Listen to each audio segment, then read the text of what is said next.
Muhammad Gaga. Gaga? No. Mantannya si almarhumah Laura Anne itu, dia dituntut 4,5 tahun penjara. Alasannya apa? Alasannya masih muda dan dinilai sopan. Benar sopan. Nyatanya masih juga tuh berbuat ulah. Dari jejak digital atau jejak historisnya, ternyata sudah menjadi rahasia umum kalau sosok pria satu ini adalah sosok bad boy. Ya, bad boy. Untuk sementara, kalau sudah di penjara, nggak bakal ada lagi yang akan jadi korban dari si cowok itu. Mudah-mudahan dan kita berharap sih dia insaf dan jangan kumat lagi. Pertanyaannya, kenapa ya bukan hanya almarhumah Laura Anne itu, tetapi banyak wanita yang naksir, terpikat, tergila-gila dengan pria-pria bad boy daripada Mr. Nice Guy. Penampilan bad boy sih memang sangat menarik, memesona, atraktif. Ada juga sih bad boy yang penampilannya itu jauh banget, tapi toh ceweknya tetap tergila-gila gitu ya. Dan begitulah, wanita seringkali diperingatkan, jangan mau sama si bad boy itu. Tapi kalau sudah jatuh cinta, maka akal sehat atau logika pun akan melayang. Nggak akan dipakai lagi karena sudah terbuai oleh rayuan jurus maut sang bad boy. Seorang pakar bernama Carol Lieberman, dia menulis buku tentang bad boy. Dia mengatakan, alasan utama wanita tertarik pada bad boy adalah karena relasi dengan ayah mereka. Ketika mereka masih kecil, mereka merasa nggak dicintai atau tidak cukup baik untuk menarik perhatian seorang prince atau pangeran. Jadi ada faktor relasi dan peran ayah yang sangat berpengaruh sehingga membuat wanita itu jadi kepincut dengan bad boy. Karena itu penting sekali ayah hadir dalam keluarga, nggak hanya secara fisik, tetapi juga dalam relasi. Bad boy memang ada juga yang insaf dan sadar. Tapi berapa banyak sih? Berbahagialah kalau para wanita yang pasangannya bad boy itu benar-benar bisa bertobat, tapi nggak semudah itu. So jangan happy dulu kalau dikejar-kejar oleh bad boy dan langsung dianggap sebagai, oh ini pasti jodoh dan ini jodoh dari Tuhan. Jangan langsung nyamber begitu ya mentang-mentang udah mau Valentine atau udah bosan atau capek ditanya, kapan nikah, kapan nikah. Ya, lagi-lagi gunakan akal sehat begitu. Saya mau sharing sekaligus unboxing mitos-mitos yang dipercaya oleh kaum cewek soal bad boy ini. Dan mereka seringkali berpikir terlalu positif tentang bad boy, padahal sebenarnya sangat berbahaya alias fatal. Ujungnya adalah penyesalan yang tiada akhir. Apa saja mitos-mitos itu? Simak terus dalam video ini. Yang pertama, bad boy itu bisa berubah dan para cewek percaya mereka bisa mengubah hati atau bisa mereformasi si bad boy. Sebagian cewek percaya diri bahwa dalam diri setiap bad boy itu sebenarnya mereka adalah sosok pria baik yang tinggal menunggu untuk dieksplor.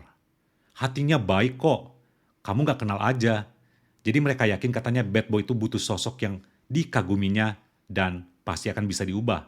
Pada kenyataannya, gagasan seorang cewek yang bisa mereformasi bad boy sangat jarang berhasil.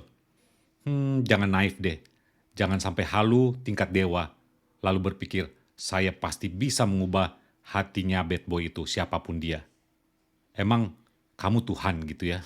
Wah, ini mah sadar woi, sadar. Saya percaya bahwa bad boy itu bisa berubah kalau Tuhan yang menjamah, yang melawat hatinya. Tapi selama kalau hanya diiming-imingi kemudian dia berubah, itu hanya sementara dan itu sifatnya semu. Hanya Tuhan yang tahu sebenarnya kapan si bad boy itu bisa berubah. Yang kedua, pria bad boy itu lebih pemberani alias lebih jantan, lebih macho begitu ya. Ukuran kejantanannya itu, ukuran keberaniannya adalah bad boy. Padahal ukuran keberanian itu adalah bagaimana mengambil tanggung jawab. Tapi lihat saja nasib almarhumah Laura Anne. Ternyata si cowok ini Muhammad Gaga malah kabur nggak bertanggung jawab. Ada wanita yang nggak suka menunggu begitu ya. Nggak suka dibuat menggantung. Ya kita semua nggak mau dibuat seperti itu. Ketika meet dengan bad boy, maka tipe ini memang nggak pakai lama untuk mengutarakan cinta.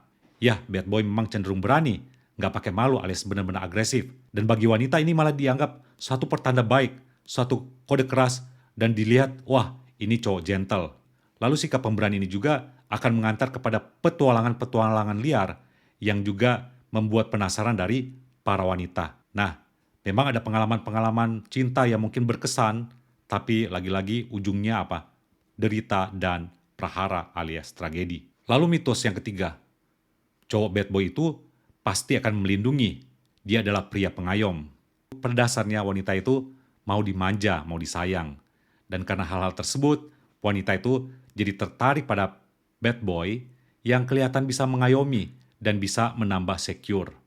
Dalam persepsi dari wanita, konon bad boy itulah yang akan lebih care, akan lebih peduli, lebih berpengalaman dalam menangani hal ini.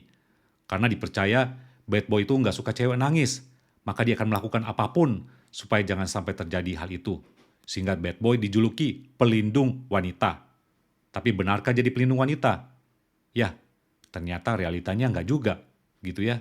Yang keempat, bad boy itu punya penampilan yang memesona, charming, alias eye-catching.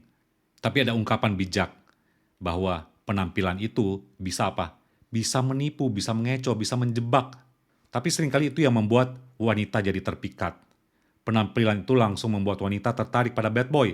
Entah karena tampangnya, bodinya yang macho, tatonya, semua pokoknya yang dimiliki bad boy membuat mereka happy, membuat mereka senang. Dan ini yang mengantar juga pada mitos yang kelima, yaitu kebanggaan memiliki pasangan bad boy. Rasanya ada PD tinggi, confidence, kebanggaan punya pacar atau pasangan bad boy. Padahal lagi-lagi itu hanya sementara. Saat ini bad boy lagi mood, lagi senang-senangnya. Tapi kalau dia sudah bosan, siap-siap deh untuk dicampakkan atau ditinggalkan. Karena pada dasarnya bad boy itu punya jiwa petualang yang tinggi. Ya memang gak semua juga sih ada yang bertanggung jawab, tapi lagi-lagi berapa banyak gitu ya. Emang bisa tahu dia bakal pasti bertanggung jawab. So itulah yang menjadi mitos yang dipercaya oleh wanita-wanita mengenai bad boy. Dan mereka terlanjur berpikir positif. Dia pasti bisa berubah, ya. Nggak tahu aja caranya. Toh dia keren, dia kan tajir, seleb alias top. Semua itu lagi-lagi nggak menjadi jaminan. So waspadalah, karena dari cinta bisa berujung prahara, derita, dan sengsara. Jadi jangan langsung senang dan langsung mau diproses aja gitu secara instan ketika ditaksir atau didekati oleh pria bad boy. Jangan langsung dianggap ini pasti jodoh dari Tuhan. So sekali lagi jadilah bijak dan jangan sampai terjebak. Ingatlah bahwa kita sangatlah berharga. Jangan sampai mengobral diri demi untuk bad boy atau demi untuk bad girl. Nah ini nasihat bijak dari Bible. Bahwa keberhargaan diri kita itu adalah karena Tuhan.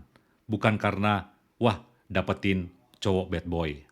Kita terlalu berharga di mata Tuhan. Kita diciptakan sangat berharga, sangat mulia dan istimewa. Citra diri dan keberhargaan kita enggaklah bergantung kepada manusia atau kepada sosok bebe atau bad boy itu. Apapun itu.